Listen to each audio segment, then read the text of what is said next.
The night my husband told me he wanted to sleep with his ex and still come home to me like nothing changed. I had grout under my fingernails and drywall dust in my lungs. My name is Lauren Price, and when this started, I was 32, dog-tired in a way that lived in my bones. By day, I ran a small home renovation company in Denver. Not as the smiling receptionist, not as the assistant, but as the owner and lead contractor. I hauled lumber, laid tile, argued with building inspectors, and spent half my life smelling like sawdust and paint thinner. That Thursday had been brutal. One subcontractor no-showed another cracked a custom marble countertop I had waited 6 weeks for, and a client changed her mind about a kitchen layout for the third time. By the time I pulled into our driveway, a little after 8 in the evening, my back was screaming, and my hair was still pinned up with a pencil. I wanted exactly 3 things: leftover lasagna, a shower hot enough to peel my skin, and to pass out halfway through some crime documentary where the revenge actually made sense. Instead, the second I opened the front door, my stomach tightened. The house was too quiet. Mark's car sat in the driveway, so he was home, but there was no music, no television humming, no sports podcast from the living room speaker, just a heavy, expectant silence. Mark White called, dropping my keys into the ceramic bowl by the door. In here, he answered from the dining room. I walked in and stopped. He was leaning against the table like he had posed himself there, freshly showered, hair styled, a soft chambray shirt he knew made his eyes look greener, dark jeans, bare feet planted like he was the calm center of the universe. His whole vibe screamed presentation, not hanging out, a little knot pulled tight under my ribs. Wow, I said lightly. We dress up for Thursday now. He did not smile. Lauren, we need to talk. Of course we did. I grabbed a bottle of water from the counter, twisted the cap off, and took a long drink just to buy myself a few seconds. My brain flipped through possibilities: secret debt, surprise move, midlife crisis, another sudden career shift. With Mark, anything was possible, as long as it somehow centered his journey. I set the bottle down and braced my hands on the back of a chair. Okay, what's going on? He took a breath like he had practiced it in the mirror. You know how I have been reading and going to workshops and doing the work. There it was, the tone he used for his personal growth and self-help obsessions. I know you have been reading a lot of books about conscious living, I said carefully. He nodded, eyes serious. Right? So I have realized something important: the life we built. He waved his hand toward the kitchen, the framed wedding photo on the wall, the cozy couch we had picked out together. It does not really fit me anymore. The monogamy, the routine, the traditional marriage script, I feel boxed in. I stared at him, too tired to mask the confusion. What does that even mean, Mark? He folded his arms like he was about to deliver a TED Talk. Monogamy is a social construct.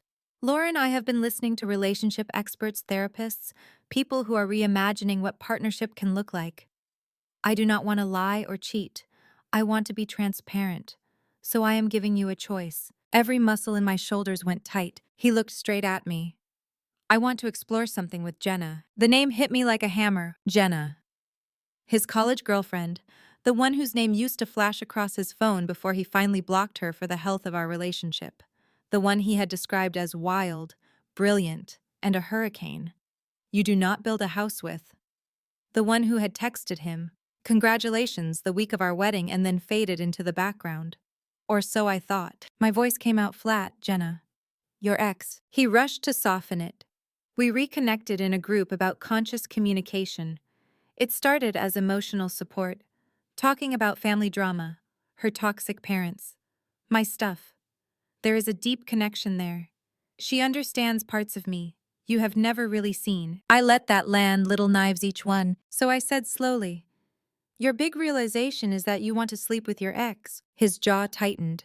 Do not reduce it to that. This is about authenticity. Here are the options. Option 1, you accept that I am going to explore this connection, and we find an ethical, consensual way to make that work. You know, open marriage, polyamory, radical honesty. We can talk about boundaries. And option 2, I asked, even though I already knew. Option 2, he said, not quite meeting my eyes, is that you step back and let me do this without trying to control me. I am not going to keep shrinking myself. I am done living small for other people's comfort. There it was, the neat little box he had built for me.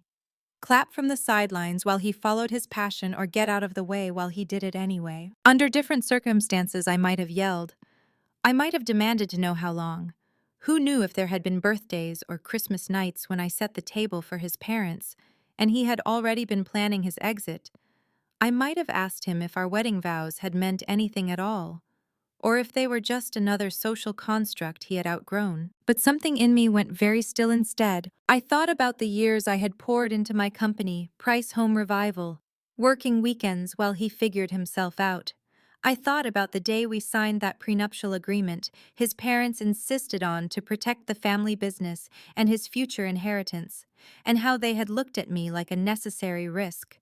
A nice girl from a middle-class family marrying into their construction company legacy, into their brick mansion in the suburbs, into their carefully drafted will. They had not trusted me with their money. They had trusted their lawyer. I had not thought about that contract in years. I looked at Mark, now really looked at him, and saw not my husband, but a man who wanted to rewrite the rules of our marriage unilaterally and still be the hero of the story. Okay, I said softly. Relief rushed over his face. He thought I was agreeing. I'm not saying I am okay with it, I added. I am saying I heard you. It is a lot. I need time to process. His expression shifted into that gentle, patronizing tenderness he used on his coaching clients. Thank you for being open-minded. A lot of women your age would just react from fear. You are already ahead of them. Sure, I murmured. Would hate to be basic. He did not hear the edge, or he pretended not to. That night, he went to bed early after sending me several links to podcasts about non-monogamy jealousy detox and how traditional marriage was an outdated contract invented for property and inheritance. He slept in our bed like everything was fine, like he had gifted me a spiritual opportunity. I lay awake on the small couch in my office staring at the ceiling fan. Mark believed I had two choices: participate in my own exclusion from our life, or watch quietly from the sidelines while he did it without me. He believed he held all the power because his parents owned the company, because his name was on more assets, because there was a will somewhere with his share of a future mansion spelled out in neat legal lines. But he had forgotten something. I was the one who read every page of that prenup before I signed it. I closed my eyes, and for the first time since he said Jenna's name, I felt a strange cold clarity settle over me. If he wanted to talk about contracts and choice, we were going to do it properly. He just did not know it yet. Around midnight, when his snoring finally settled into a steady rhythm, I slipped out of the office. Bare feet, quiet on the hardwood.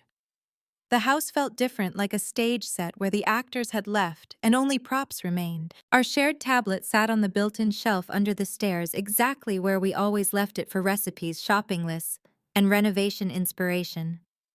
We had set it up with a family account when we got married, linked calendars, notes, photos.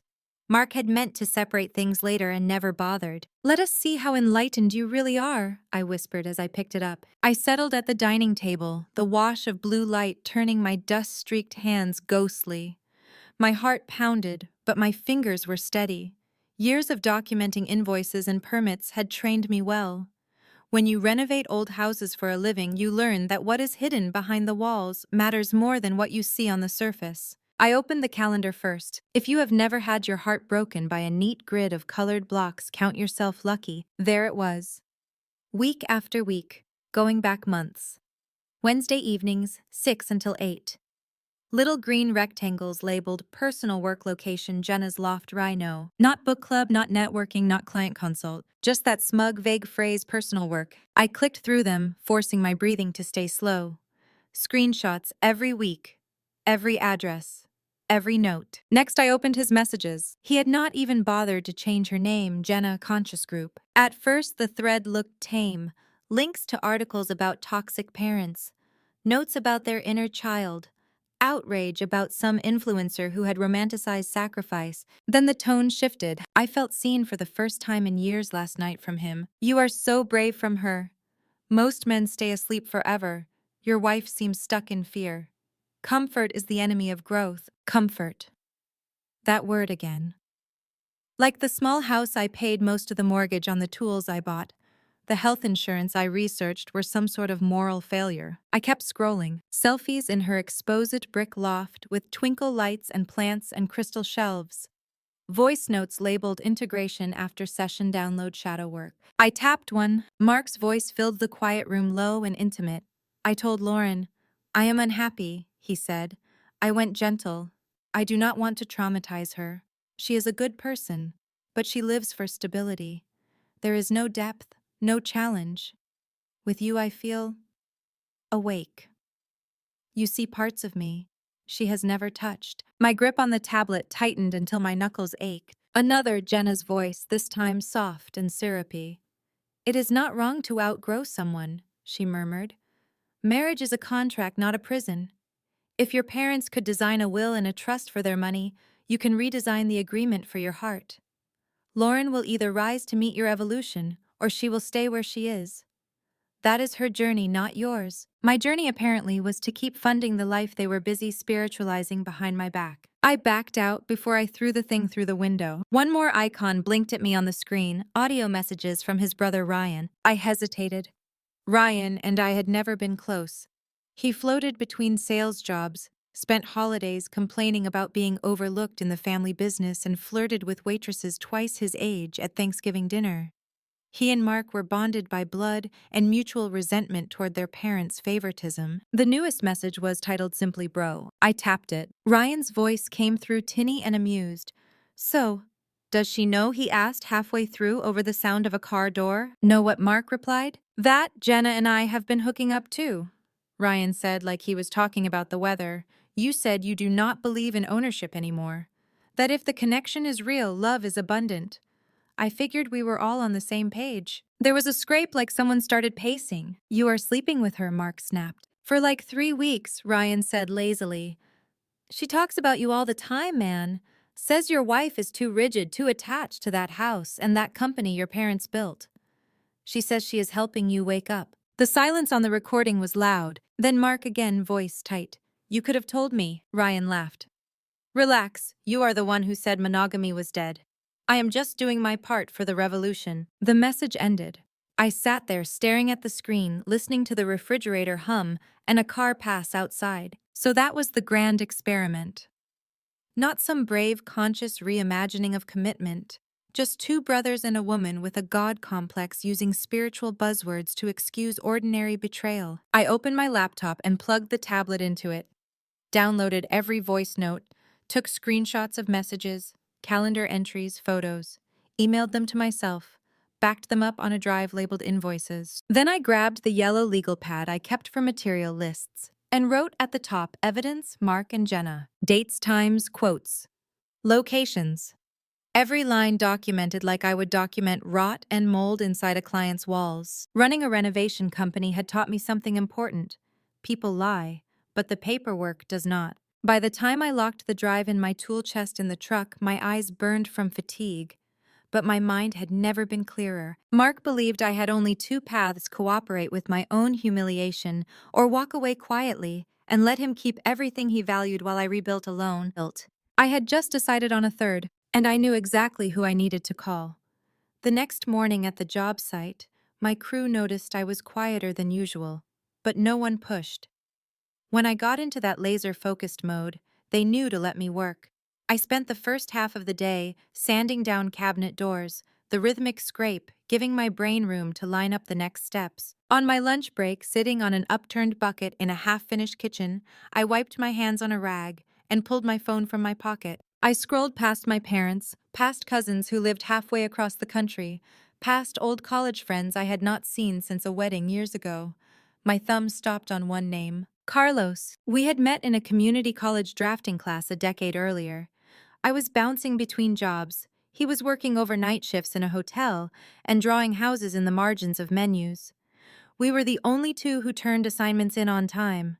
Somewhere between complaining about professors and sharing cheap coffee, we became family. He was the one who helped me paint my first tiny rental, the one who danced with me at my wedding when Mark's attention wandered to his phone, the one who quietly slipped me his bonus check when my truck's transmission died during my first year in business. I had not told him anything yet. I hit call. He answered on the second ring. Price fixer-upper, he said, in a fake commercial voice. We patch the holes. Men leave in your life. How can we serve you today? My throat tightened unexpectedly. I need to talk, I said. My voice sounded like it belonged to someone else. The joking fell away instantly, on a scale from forgot your birthday to full family betrayal. How bad? Pretty close to full betrayal, I said in person. Say when. Tonight. When Mark is out, he is going to some breathwork circle. Carlos snorted softly. Text me when he leaves. I am bringing food and a notebook. He hung up before I could thank him. It was strange how just knowing someone was coming made everything feel less like a free-fall. Mark wanted this revenge story to be about his courage and my smallness. I was about to invite another narrator in. That evening, Mark left with a rolled-up yoga mat under his arm and a canvas bag full of organic snacks. He kissed my forehead at the door. I feel really optimistic about where we are heading, he said. Once you get past the old stories about marriage and betrayal, there is so much freedom. I think this weekend with Jenna is going to be transformative. I said, enjoy your transformation. He smiled, not catching the bite. I love that you are trying, Lauren. You have no idea how many wives would have just shut down. You are already more evolved than my parents. My jaw clenched. His parents, who had written entire legal documents to protect him from worst-case scenarios, and me from their money. When his car disappeared down the street, I texted Carlos one word, clear. He arrived 20 minutes later in his battered blue hatchback. I heard it before I saw it. The familiar rattle in the muffler I had been threatening to fix for years. He came in with 2 bags of takeout in one hand and a binder under the other. Emergency provisions, he announced. I brought protein, carbs, and the good kind of rage. The smell of charred meat and garlic filled the kitchen. My shoulders dropped half an inch. He set everything on the counter, took one long look at my face, and stopped smiling. Okay, he said. Tell me everything. Start at the worst part. So I did. I told him about Mark's 2 options, about Jenna and the conscious group, the calendar entries, the messages, the voice notes. I told him about Ryan laughing in that recording as he talked about sleeping with the same woman because monogamy was over. By the time I finished, Carlos had stopped eating. He stared at me, eyes dark, then set his taco down with careful precision. I am going to ask one question, he said slowly, and you need to answer honestly. My chest tightened. Okay. In any universe, he said, are you considering staying with this man? No. He exhaled a long breath and scrubbed his hand over his face. Thank God. Because if you had said yes, Lauren, I would have dragged you to a therapist and refused to let you back in this house until you rediscovered your self-respect. A surprised laugh escaped me, sharp and tired. I am not that far gone. Good. He leaned forward, elbows on the table. So what is your angle? Murder is off the table, I checked. I glanced toward the hallway. Do you remember the prenup? Carlos frowned. The thing his parents pushed on you like it was a wedding favor. Of course, they said it was to protect the family business and his inheritance from his grandmother. I said I signed because I did not want to start the marriage with a fight over money. I skimmed it, but I think there was something about cheating. His eyes sharpened, get it? We went to the small spare room we used as an office. I knelt in front of the old metal filing cabinet and yanked open the bottom drawer. Folders crammed with tax returns, permits, warranty papers. At the very back, under a manual for our first dishwasher, I found the white envelope I was looking for. Prenuptial agreement. Price Campbell. My maiden name and his. I carried it to the desk like it might bite. Carlos pulled a chair beside me. We flipped through pages. Definitions of separate property protections for any shares he might receive in his parents' construction company language. About the family trust in future real estate. I saw the word inheritance more than once. All the things they wanted to pass down to him without any interference from the woman he had married. Halfway down one page, a paragraph caught my eye. Plain, tidy language. Adultery, the heading read. My heart thudded. In the event either spouse engages in extramarital relations during the marriage, it said, and such infidelity is documented to the satisfaction of a court of competent jurisdiction, the faithful spouse shall be entitled to retain 100% of the marital residence, all jointly acquired personal property, and any marital interest in the family business trusts or inheritance distributions created during the marriage. The unfaithful spouse shall be solely responsible for all of their own legal fees. I stared at the words until they blurred. Carlos let out a low whistle. Well, he said softly, his parents' lawyer really did not trust you. A humorless laugh escaped me. They wrote this to keep me from clawing my way into their family money. And instead, Carlos said, eyes widening, they built you a legal grenade. I looked at him. Do you think it holds up? He grinned slow and wicked with the documentation you have. Oh, honey, you do not need a grenade. You have a whole bomb squad. He tapped the paragraph with one finger. Step 1. You take this to a lawyer who does not host mindfulness circles in their spare time.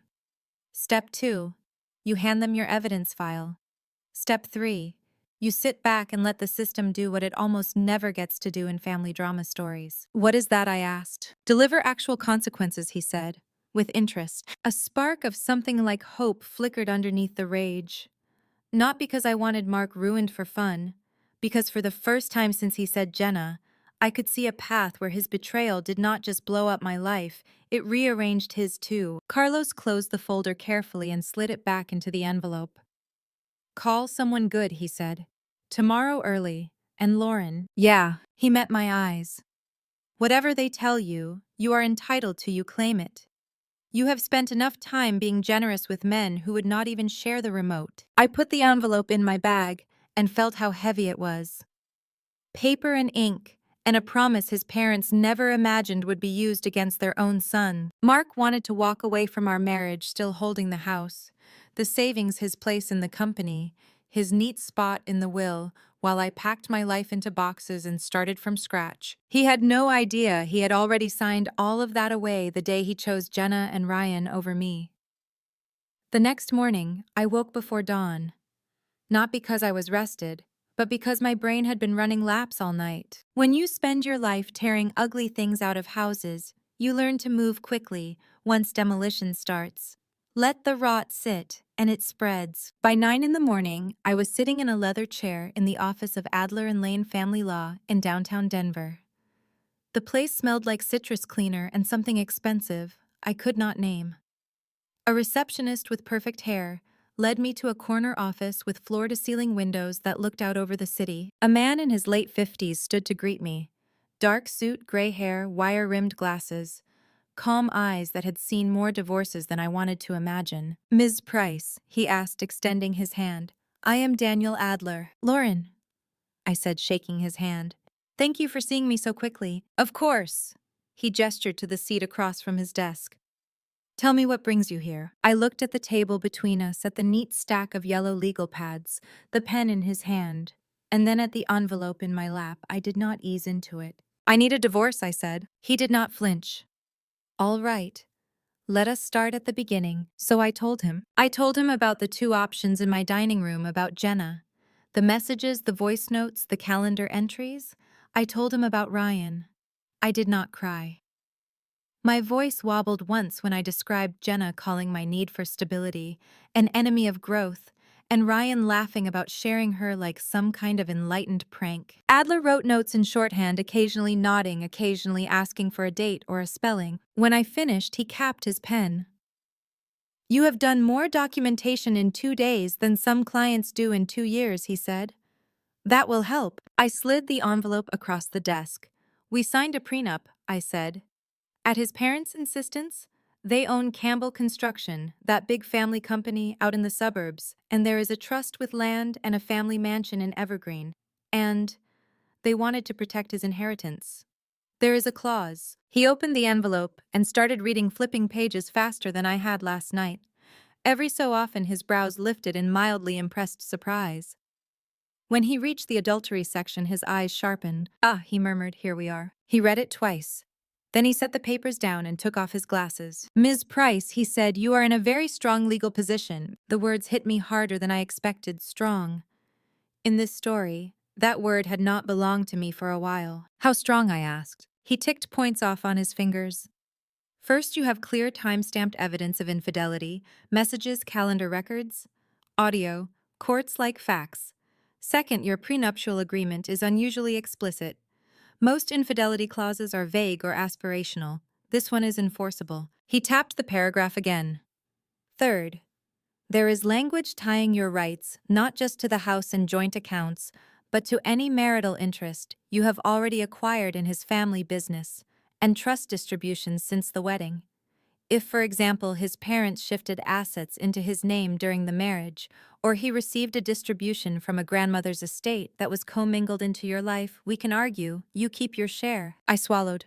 So, if this goes to a judge, he smiled small and sharp. Judges do not like people who preach about integrity while breaking contracts, especially contracts they insisted on. Unless there is some unknown factor, I would expect the court to uphold this clause. Relief and fury warred inside me. His parents had sat across from me at a long oak table in their mansion years ago, explaining how fair it was to keep their son's inheritance safe. They had looked at me like a potential threat, someone who might one day try to get more than I deserved. They had no idea they were handing me a shield. What do we do? I asked. We plan, he said. Tell me about your husband's current schedule. I told him about the breathwork circle, the weekend retreat he and Jenna were attending in the mountains, the way he had called it our new beginning. Adler listened, then nodded once. Good. Here is my recommendation. You let him go. You do not confront him again. You behave as though you are still processing. Meanwhile, my office will prepare the petition for dissolution, attach the prenuptial agreement, and include a summary of your evidence. We will be ready to file by Monday. And serving him, I asked. That is your call, he said. We can have a process server meet him at work, or at his parents' house, or at your home. Many clients prefer distance. Some prefer to hand the papers over themselves. I thought of Mark standing in our kitchen telling me I could either applaud his affair or get out of his way. I thought of his parents' careful faces at Thanksgiving dinner, of how his mother always made sure to mention their will, their trust, their legacy, and how lucky I was to have married into such stability. I want to hand them to him, I said. In our house. Adler nodded, like that answer made sense. Then that is what we will do. In Colorado, there is a mandatory waiting period of 90 days, but with a clear prenup. This should be relatively straightforward, assuming his attorney is rational. You think he will fight? I asked. People like your husband often start by believing they can talk their way out of consequences, he said. But lawyers read contracts for a living. Once his counsel sees this clause and your documentation, I suspect they will advise him to accept the terms. He slid his business card toward me. If at any point his family attempts to contact or pressure you, do not engage. Redirect them to me. I tucked the card into my wallet and stood. My legs felt oddly light, like I had stepped onto a new floor that was still settling. Thank you, I said. My voice wavered for the first time. He gave me that same calm, assessing look. You are handling this with clarity. Most people do not find until much later, he said. Remember that when they try to make you feel guilty for enforcing a contract they wrote. Outside, the air smelled like recent rain and exhaust. I walked to my truck with the strange sensation that some invisible scale had finally tipped back toward level. Mark thought he was authoring his grand escape from a boring marriage, that he was trading family dinners and will readings for soul circles and retreats without losing anything that mattered. He had no idea a judge was about to become a surprise character in his spiritual journey, and I was not done with surprises yet. By late morning, my hands itched with the need to do something more than wait. Adler had the legal side I needed to tie off another loose thread. Jenna, more specifically the man she had mentioned once at a barbecue the previous year, her long-term boyfriend Nathan, a quiet mechanical engineer who had stood at the edge of conversations and refilled people's drinks while she held court about energy and alignment. Back then, I had felt vaguely bad for him. Now I felt something sharper. He deserved the truth his healer girlfriend would never give him. I found him the way everyone finds everyone now, through social media. A tagged photo from a Christmas party at Jenna's loft, his arm around her waist, her caption a paragraph about chosen family and abundance. His profile listed him as Nathan Cole, structural engineer. One click and I had a work email and a hint of where he ate lunch. The coffee shop 2 blocks from his office was busy, but not packed. I chose a small table near the back and wrapped my hands around a paper cup just to feel something warm. He walked in 10 minutes later, clutching his own cup, scanning the room. Tall, dark hair beginning to gray at the temples, wearing a navy jacket that looked a little too big in the shoulders. He spotted me. Hesitated, then approached with the cautious politeness of a man who has been raised to apologize whenever someone bumps into him. "Lauren," he asked. "Yes," I said, standing. "Thank you for meeting me." We sat. He placed his coffee down with precise care. "Your message said this was about Jenna," he said. "Is she okay?" I swallowed. "She is physically okay," I said. "But I do not think the two of you are on the same page about reality." His fingers tightened around the cardboard sleeve. "What do you mean?" I had promised myself I would not draw it out.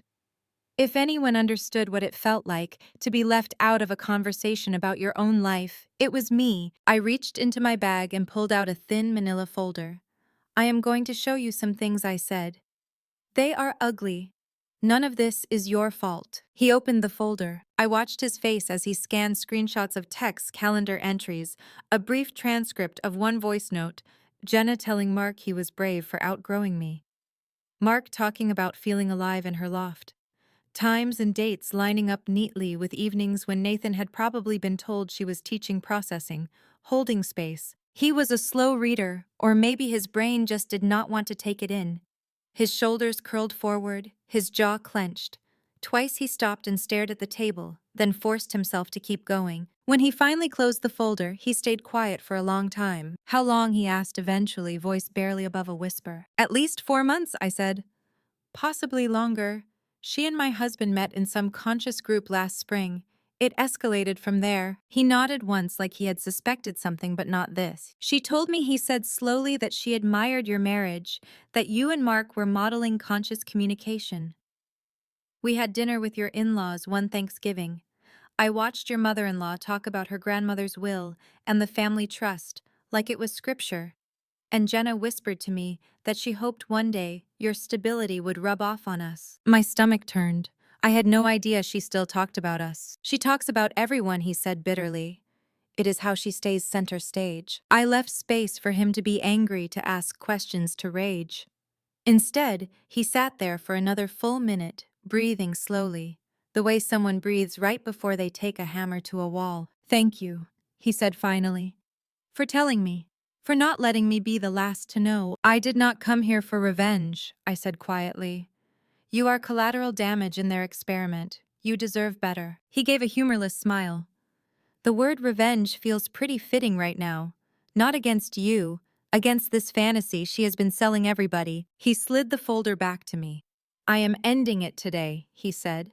"And then I am going to send my own little evidence packet to her coaching group. The one where she charges people thousands of dollars to teach them about integrity. You do not have to." "I know," he said. "But I am tired of watching women like her use words like karma and manifestation to dodge accountability. People need to see who they are paying." He stood, shoulders squaring. "I hope your lawyer wipes the floor with your husband," he added. "And if there is a judge, I hope they have been through a nasty divorce and are in a mood." A short, sharp laugh escaped me, from your lips to the court calendar. After he left, I sat in the coffee shop for a few minutes longer, watching strangers debate pastry choices and check emails. The ordinary world kept humming while my life slowly rearranged itself. This was what betrayal actually looked like in real time. Not dramatic, shouting matches in movie mansions, but quiet conversations at small tables. Email attachments, printed screenshots. Two strangers trading proof that their reality had been dismantled by the same people. On the drive home, I turned off the radio and let my thoughts settle. Adler had the legal path mapped. Nathan had his own. Jenna and Mark had built a little temple on lies and righteous language. It was only a matter of time before the walls cracked. When I pulled into the driveway, Carlos's car was already there. He was on my porch with a notepad and a box of donuts balanced on his knees. "Status report. Agent Price," he said, saluting me with a powdered sugar twist. "How goes Operation Tables Turned?" I dropped into the chair beside him, suddenly, unexpectedly tired. "The judge in my head has already ruled in my favor," I said. "Now we just have to wait for the real one." "Waiting is the worst," he said. "Good thing. We have things to do while we wait." He flipped open the notepad. At the top, in his messy handwriting, he had written, "Reclaiming the house." Even in the middle of revenge, life needed laundry and electrical bills and paint colors. And we had work to do before Mark's big weekend. Mark came home buzzing. This retreat is going to change everything, he said Friday morning, floating around the kitchen like a balloon. It is up near Estes Park. 4 days of breath work. Cold plunges, inner child work. Jenna says. People leave feeling like their old life was just a dream. I stirred my coffee, careful to keep my face neutral. Sounds intense. He smiled indulgently. You do not have to understand it. Just trust that it is for the best, for both of us. When I get back, I think we will have more clarity about what our marriage is going to look like. Oh, I have a pretty clear picture already, I said under my breath. He did not hear me. He packed like he was going on a pilgrimage. Linen shirts, soft pants, a journal, a stack of books about non-traditional relationships.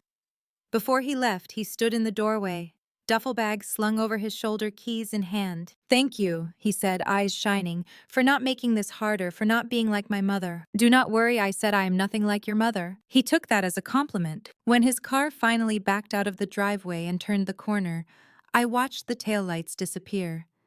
A strange quiet settled over the house. Then I exhaled long and shaky and pulled out my phone. Bird has left the nest, I texted Carlos. Prepare the nest renovation, he replied. He arrived 10 minutes later carrying a tool bag, a laptop, and a bag of groceries. First order of business, he said. Locks. You know he still has a legal right to the house until the judge signs off, I said. I know, he replied. We are not changing them to lock him out. We are changing them for you. Symbolism, boundaries. It matters. We installed new deadbolts on the front and back doors.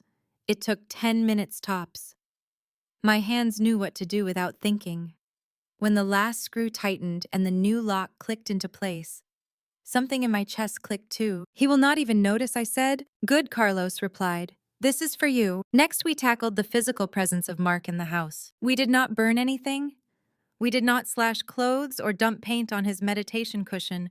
Even though Carlos floated the idea with inappropriate enthusiasm, we packed shirts, pants, shoes, his collection of pseudo-philosophy books with titles like Radical Surrender and Owning Your Truth, his framed vision boards, his stack of journals where he had spent months writing about his own inner child while treating me like a parental appliance. Everything went into labeled boxes and suitcases stacked neatly in the guest room. If he tries to tell a judge you trashed his stuff, I want photos to prove otherwise. Carlos said, snapping pictures of each box. This is revenge, not arson. By early afternoon, the guest room looked like a luggage storage closet. I stood in the doorway, taking it in. Carlos watched my face. You okay? Yes, I said slowly. It is just strange.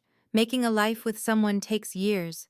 Extracting them takes 1 day and a few cardboard boxes. You are not extracting your life, he said. You are extracting clutter. We moved on to the walls. The wedding photos came down first. The candid shot of us laughing by the cake, the posed family picture in front of the Campbell family mansion, where his parents had stood like royalty, and I had stood like some sort of guest. The beach honeymoon picture, where he was already checking his phone while I smiled at the camera. I slid the frames into a plastic bin and carried it to the garage. In their place, we hung pieces that had been leaning in closets for years. My charcoal sketches of old Denver homes, a photograph of my grandmother looking fierce on her porch, the woman who had left me a small savings account in her will, with a note that said, use this to build something that is yours. I had used that money to buy my first truck. By the time we were done rearranging the living room, it looked different. Not unrecognizable, but shifted.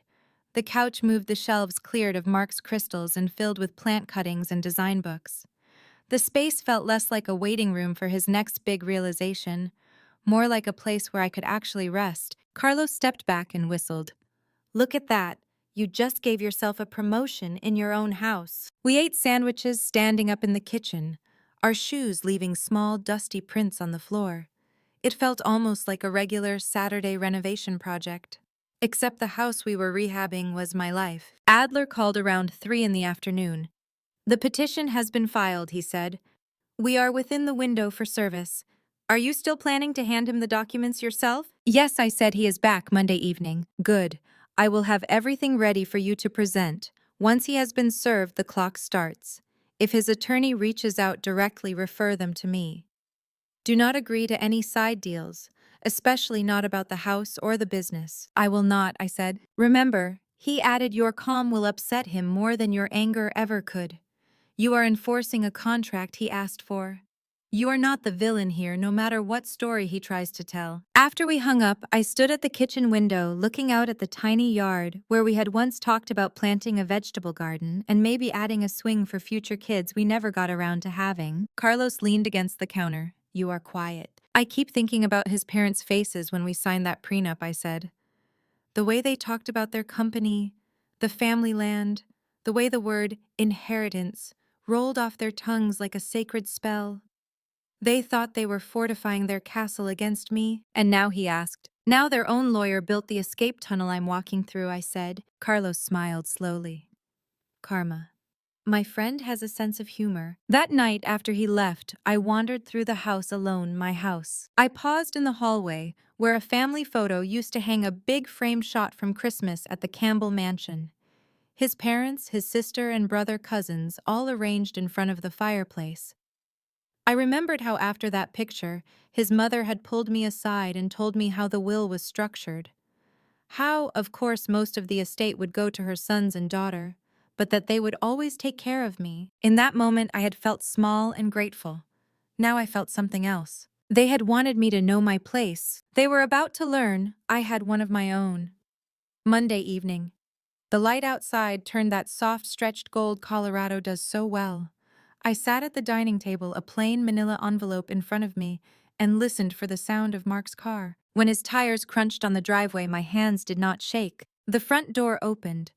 He stepped inside, carrying his duffel. And that particular smell retreats always seemed to leave on him sage sweat and overpriced essential oils. Lauren, he called cheerful. You would not believe the breakthroughs I had this weekend. My inner child. He stopped when he saw the living room, the missing wedding photos, the rearranged shelves, the clear surfaces where his spiritual decor had once sat. Whoa, he said slowly.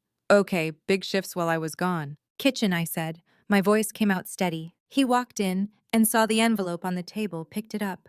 His eyes flicked to my face, searching. What is this? He asked, a little laugh in his voice that did not quite land. Some kind of letter.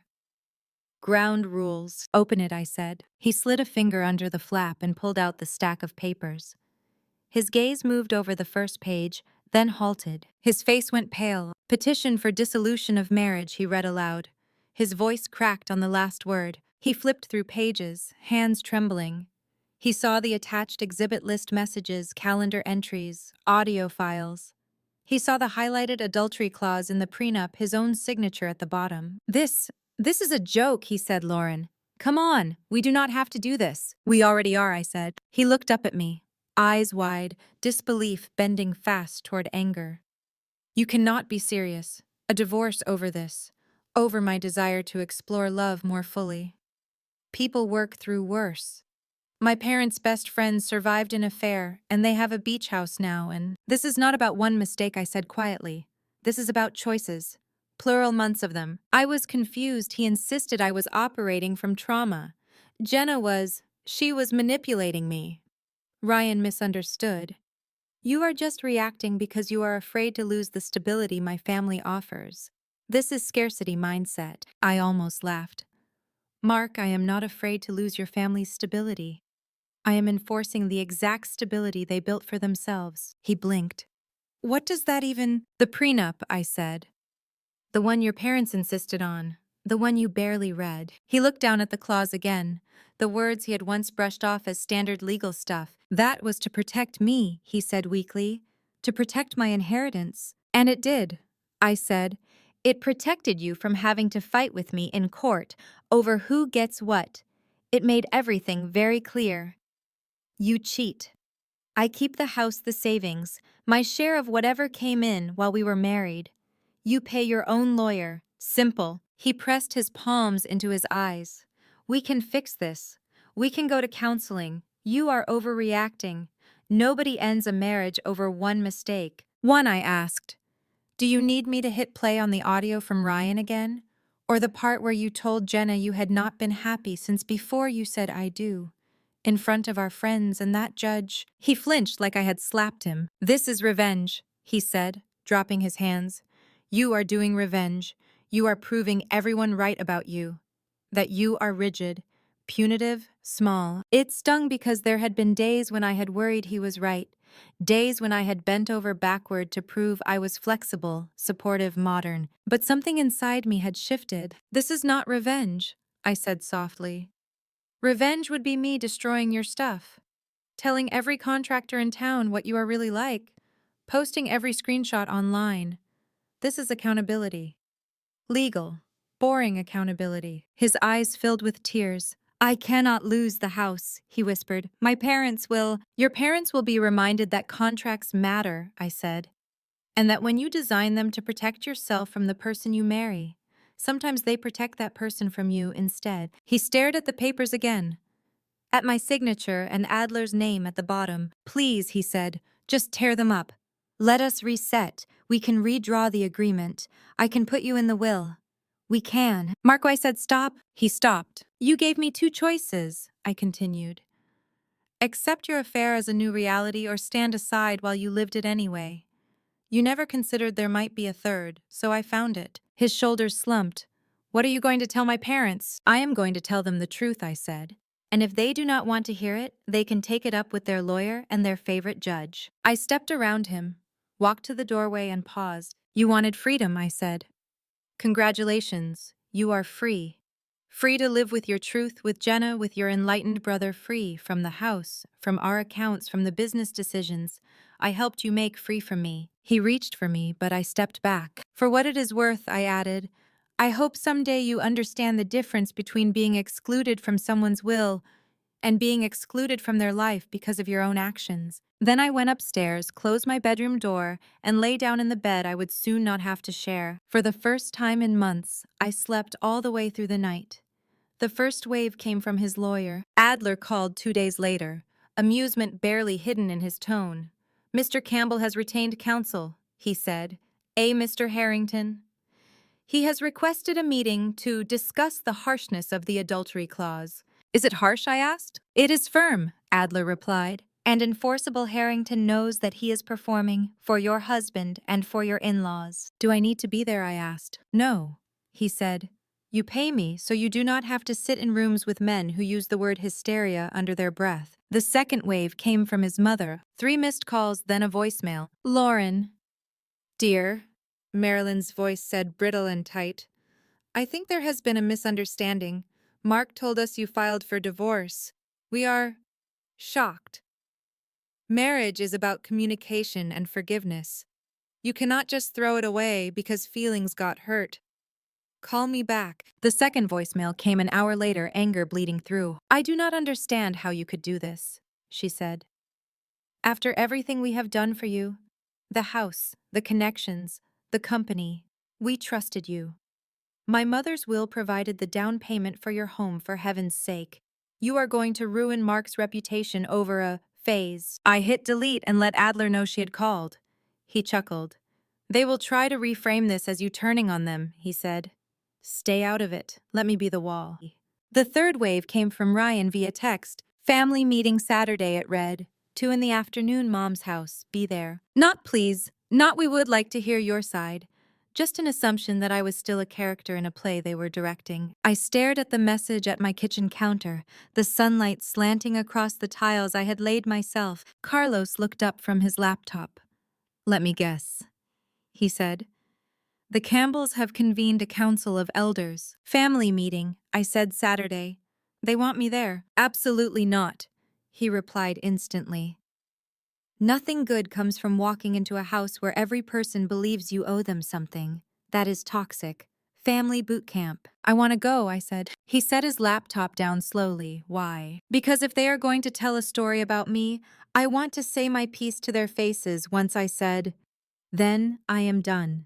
No more calls, no more meetings, just lawyers and judges and paperwork. He studied me for a long beat. You are sure? Yes. Fine, he sighed. But I am driving you.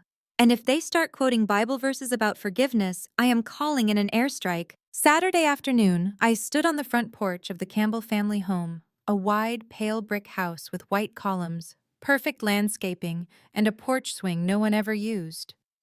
The house had always reminded me of one of those upscale southern mansions they used in movies for rich family drama. The door opened before I could knock. Marilyn stood there, lips pressed tight, eyes puffy. "Lauren," she said, "come in." The living room was full. Mark sat on the edge of the couch, suit jacket, wrinkled tie, slightly crooked.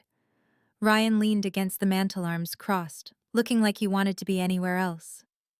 Their sister Amelia perched on an armchair, eyes darting between faces. Their father Richard occupied his favorite leather recliner, fingers steepled like a judge. They had left one dining chair in the middle of the room facing them, an interrogation seat. I sat. "Thank you for coming," Richard said, voice smooth. "We just want to understand what is happening here. From what Mark has told us, this seems abrupt." A laugh bubbled up and died in my throat. Abrupt. As if 4 months of lying, sneaking, and spiritualized gaslighting were a spilled drink at a dinner party. Marilyn leaned forward, fingers laced. "Marriage is hard, dear," she said. "Your generation walks away too quickly.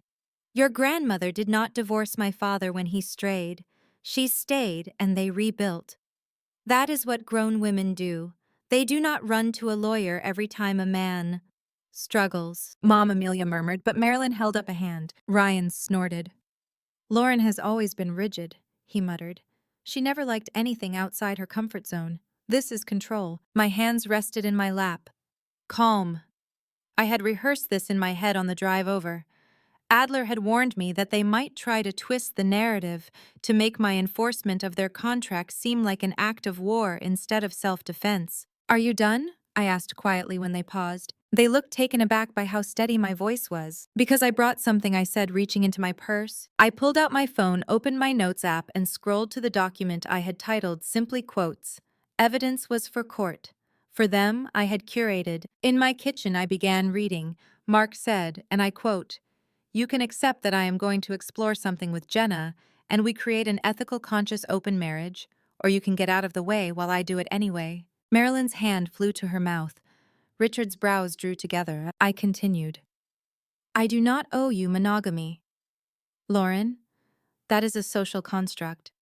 I read, "You are a good person, but you are stuck. Comfort is the enemy of growth." "Mark," his father snapped. "Did you say that?" Mark's face crumpled. "That is out of context." "Oh, there is more," I said. "Context and all." I scrolled. "Here is Jenna. I read marriage is a contract, not a prison. If your parents can write a will and a trust to protect money, you can rewrite the contract of your heart. Lauren will either rise to meet you or stay asleep. That is her journey, not yours." Amelia sucked in a breath. Ryan shifted his weight, suddenly fascinated by a spot on the wall. "I also have a calendar," I said, "weeks of appointments labeled personal work at Jenna's loft. I have messages, photos, voice notes, where Mark says he has not been happy since before the wedding, where he describes me as reliable but shallow." Lauren, Marilyn whispered, "Please." And then I said, ignoring her, "There is this." I hit play on an audio file and held the phone up. Ryan's voice filled the room. "So, does she know Jenna and I have been hooking up too?" He laughed.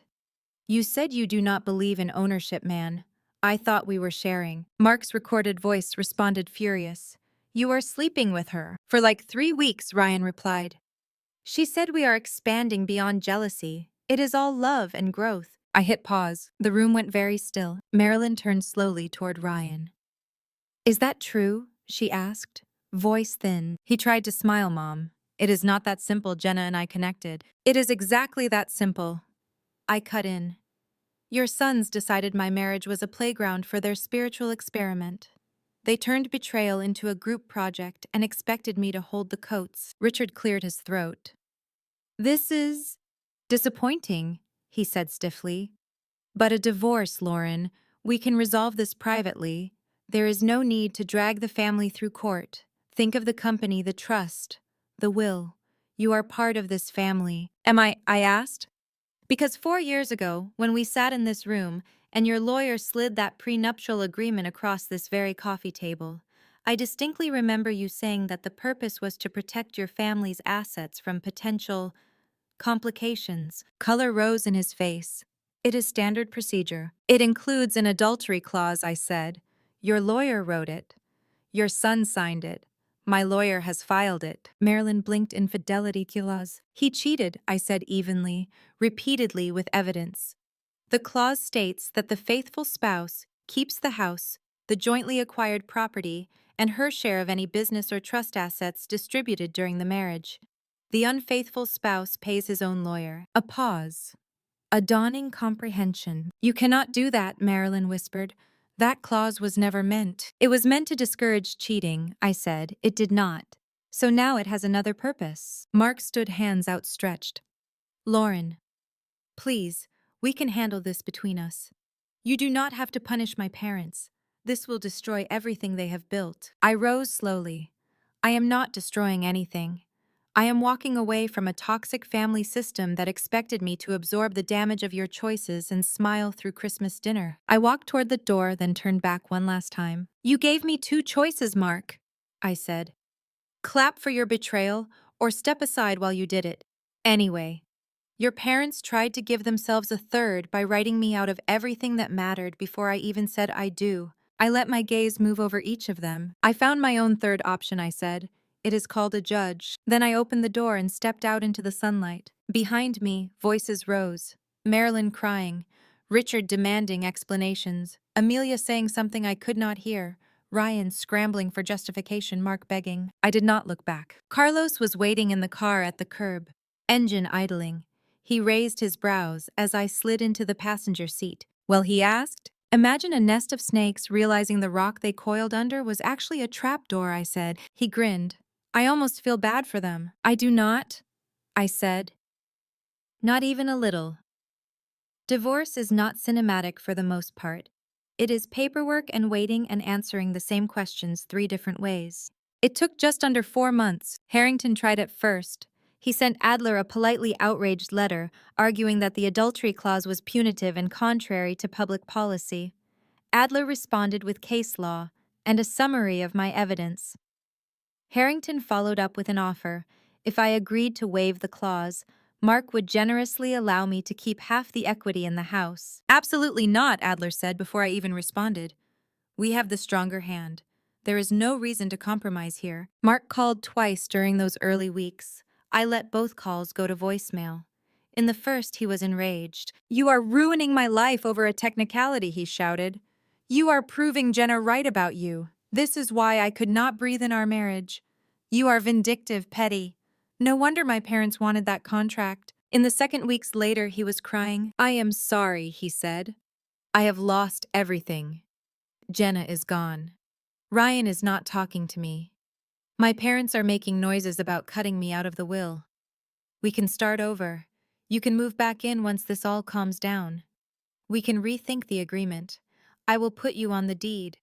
Please, Lauren, I am begging you. I deleted both messages after forwarding them to Adler, who filed them away just in case. Nathan, true to his word, lit a different fuse. He posted a long, measured statement in Jenna's sole architect client group on social media, accompanied by screenshots. He did not mention me by name, but he laid out the pattern affairs with multiple clients, using secret language about karma and soul contracts to justify breaking existing commitments, manipulating people out of refunds when they tried to leave. The comments section exploded. Old clients surfaced with their own stories. One woman described being pressured to put a retreat on a credit card, even after confessing she was behind on rent. Another talked about Jenna forbidding her to attend her own sister's wedding because family drama lowers your vibration. A third mentioned being told to cut off her grandmother because she asked too many questions about where the money was going. Within weeks, several of Jenna's testimonials disappeared from her website. A planned retreat quietly changed from sold out to postponed. By midsummer, her business page had vanished altogether. Carlos texted me one afternoon with a screenshot from a new account Jenna in a mountain town in another state talking about rebuilding after ego death. Karma works faster than cable installers sometimes, he wrote. As for Mark, he moved into a cramped one-bedroom apartment downtown, above a bar that played loud music 5 nights a week. He kept his job at his parents' company for a while, but rumors have long legs. Contractors are gossip hubs. It did not take long for stories of his conscious open marriage experiment to travel up and down the subcontractor grapevine. The day our divorce was finalized, Adler called me. "It is done," he said. "The court has entered the decree. You retain the marital residence, your share of the joint accounts, and your protected interest in any distributions that occurred during the marriage. He is responsible for his own legal fees." Harrington advised him to sign. I sat on the steps in my entryway and let the words sink in. "It does not feel like victory," I admitted. "It just feels quiet." "That is what real justice often feels like," he said. "The noisy part is what led up to it." I thanked him and hung up. My house hummed around me, old pipes and settling beams. Later that week, a formal copy of the decree arrived in the mail.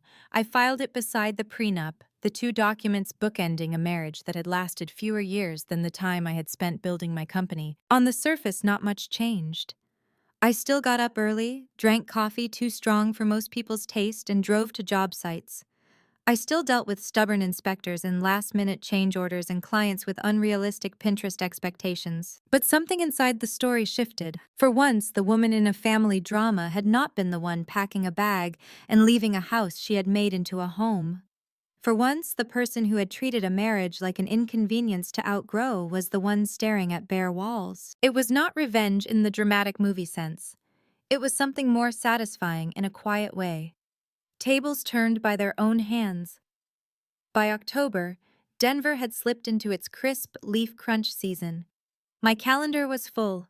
Kitchens, bathrooms, a small bungalow, addition for a retired teacher who wanted a sunroom for her plants. I hired another carpenter, a woman in her 20s who swung a hammer like she meant it. The Price Home Revival logo on my truck got a fresh paint job. I replaced the cheap coffee maker in the office with one that did not sputter like it was dying every morning. Carlos predictably told the whole saga at parties like it was a one-woman revenge show.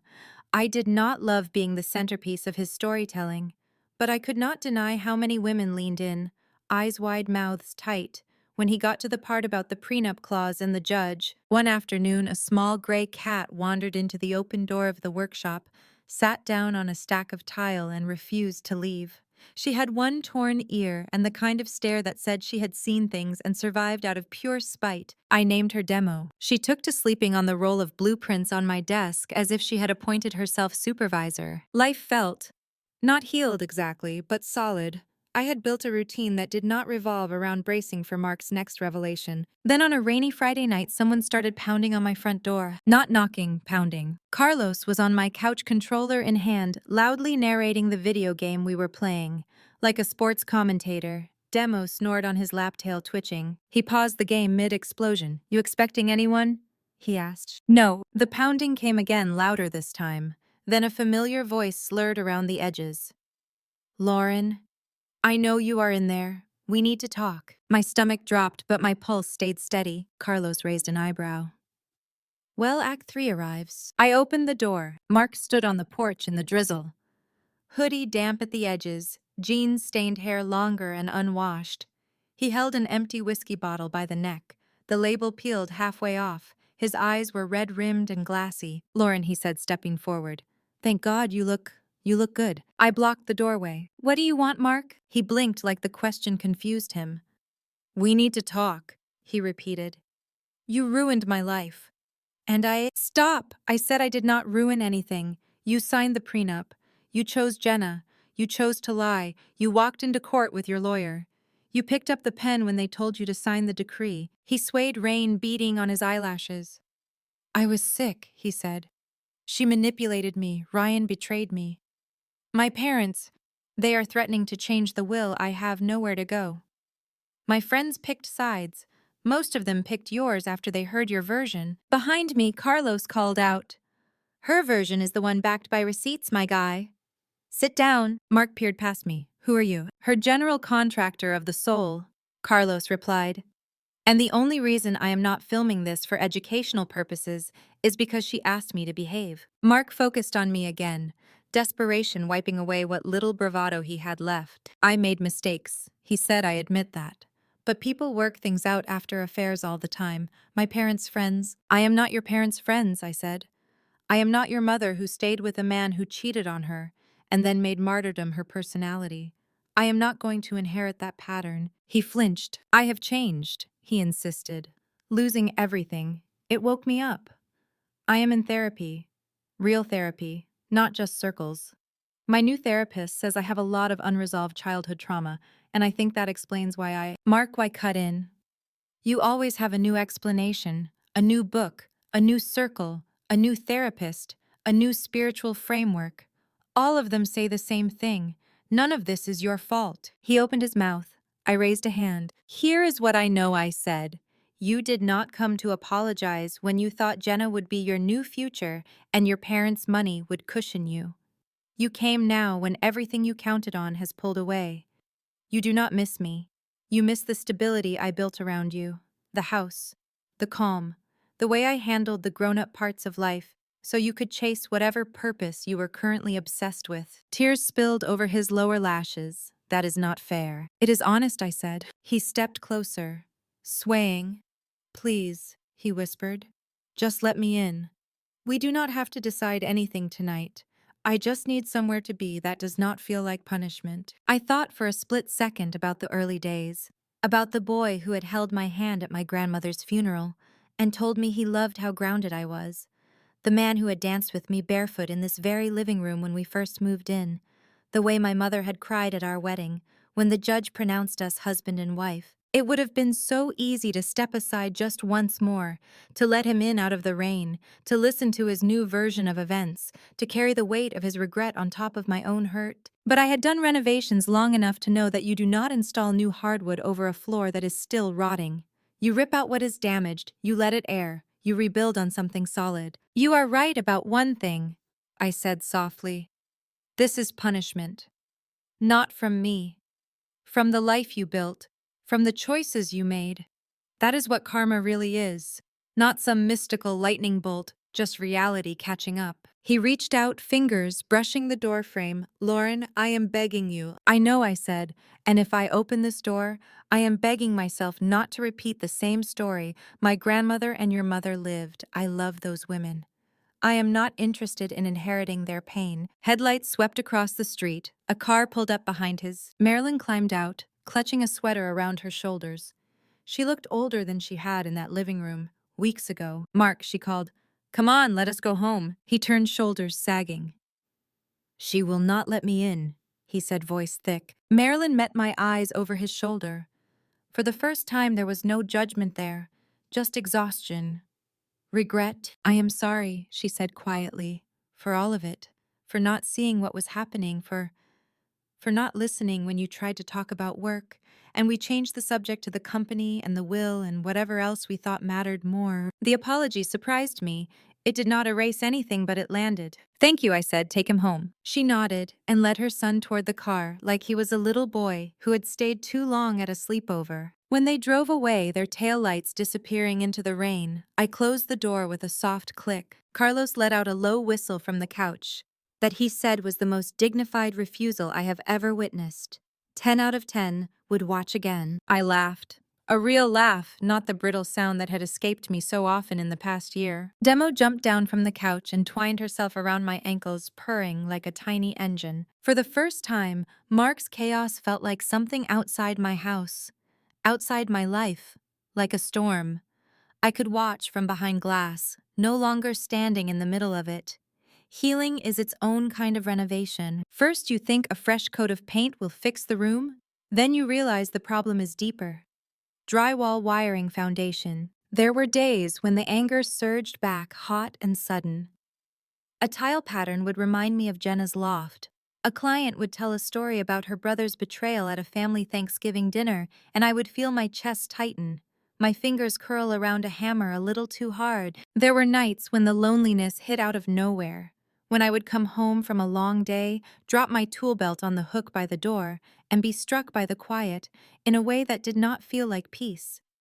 It felt like a house, still learning the sound of one set of footsteps instead of two. On those nights, I reached for old stories, the ones my grandmother used to tell me about women in our family who stayed. The aunt, who forgave 3 affairs because her church said divorce was worse. The cousin who stayed with a man who gambled away her inheritance because she did not want her children to grow up in a broken home. It struck me that those homes had been broken long before any paper was signed. I did not want to romanticize my revenge. I did not want to wrap my narrative in a bow, and pretend that a judge's signature had sealed away every bruise inside. So I went to therapy. Real therapy. A woman in her 60s with sharp eyes and comfortable shoes who listened without letting me skip over the ugly parts to get to the punchlines. We talked about patterns, about why I had ignored the small red flags with Mark early on, the way he had talked about his exes as less evolved, the way he had dangled his parents' approval and their family business like a prize I could earn if I proved myself easygoing enough.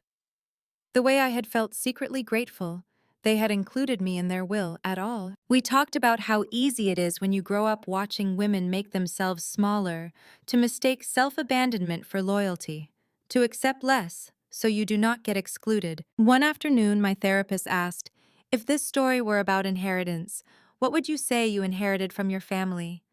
And what have you decided to leave behind? I thought of my grandmother's savings account and the note she had written me. Use this to build something that is yours. I inherited stubbornness, I said, and a sense of justice, and the belief that houses can be rescued. And what are you leaving? She asked. The belief that women have to bleed to deserve safety, I said. She smiled small and proud. That she said is the kind of will worth writing. Work helped. There was something deeply satisfying about taking a wall down and discovering hidden wiring, then making it safe. About pulling up warped boards and replacing them with planks that would not creak under the first sign of pressure. Clients started recommending me specifically to their friends going through big life changes, divorces, empty nests. Widowed women wanting to turn their late husband's home office into an art studio. Well, you know, Lauren, one of them said during a consult she specializes in revenge renovations. I did not argue. Carlos Ever, the narrator, joked about filming a series revenge family drama and tile choices. He said streaming soon. Dating when it came up was a strange animal. A plumber asked me out once after we finished a bathroom remodel together. A client's cousin tried to flirt with me at a birthday party. I smiled, said thank you, and told both of them I was not ready. Maybe someday, I thought, watching demo chase dust motes in a sunbeam. But not now, not until the foundation felt not just repaired, but mine. One evening, months after the divorce, my mother came to visit. We sat at the kitchen table with tea the way we had when I was a teenager, and my father had worked late shifts, and my mother had worried he would not come home. I'm proud of you, she said casually, like she was commenting on the weather. For what? For not doing what I did, she said. For not folding yourself into a shape that fit everyone but you. I looked at her. Really looked.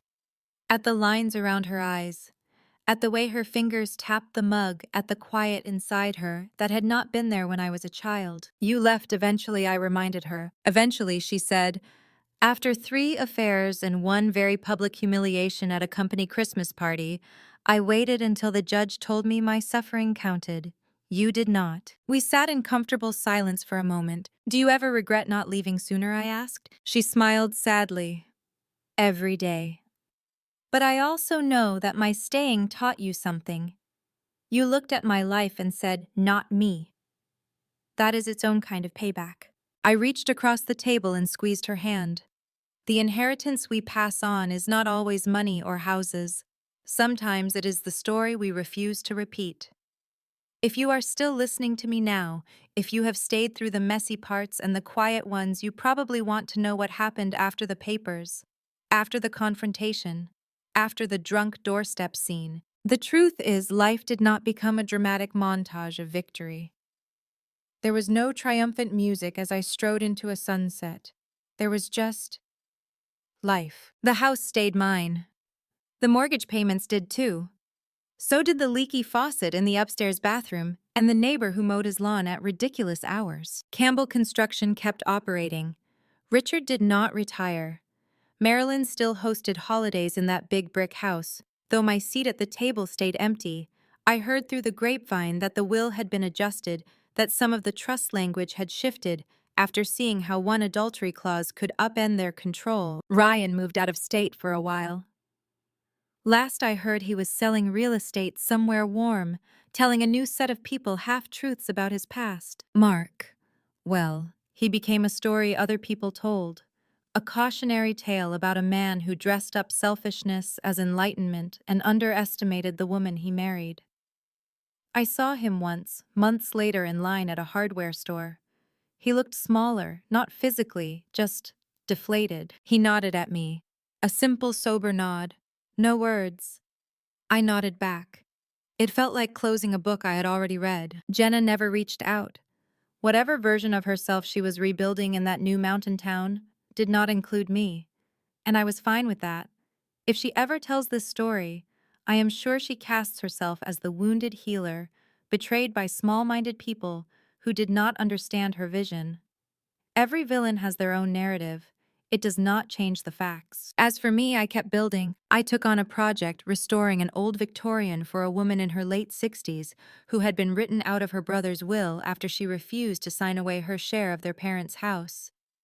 As we ripped out sagging plaster and ancient wiring, she told me about the day she had walked out of a family meeting, much like the one I had endured. At some point, she said, handing me a hammer, "You have to decide whether you want to be the good daughter in someone else's story or the main character in your own." We put her name on the deed alone. That more than any court order felt like justice. When I think about revenge now, about family drama and betrayal and inheritance and all the toxic patterns people wrap in pretty language, I do not picture slashed tires or keyed cars.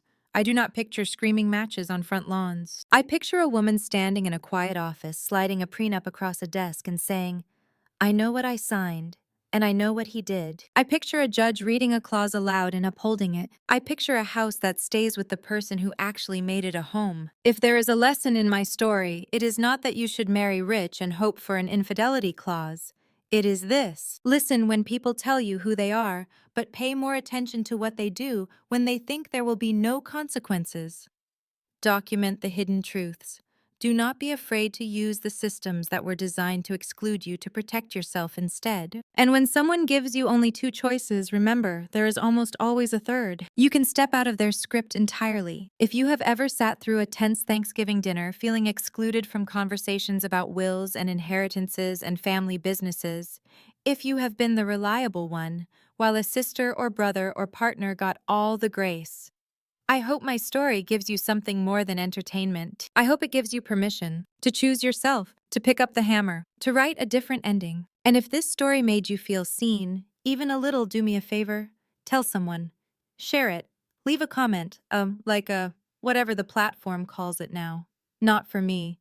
For the woman who will scroll past it at midnight, wondering if she is crazy for wanting more than crumbs. She is not. She is just waiting to remember that the house she is living in, the one built from other people's expectations and old family secrets, can be remodeled. Or if necessary, walked out of entirely. You do not need a judge or a lawyer or a clause in a prenup to tell you your pain counts. But sometimes when they do, it feels like the loudest, clearest kind of revenge. The kind where the tables turn slowly, quietly, and you realize you are finally sitting on the side you should have been on all along.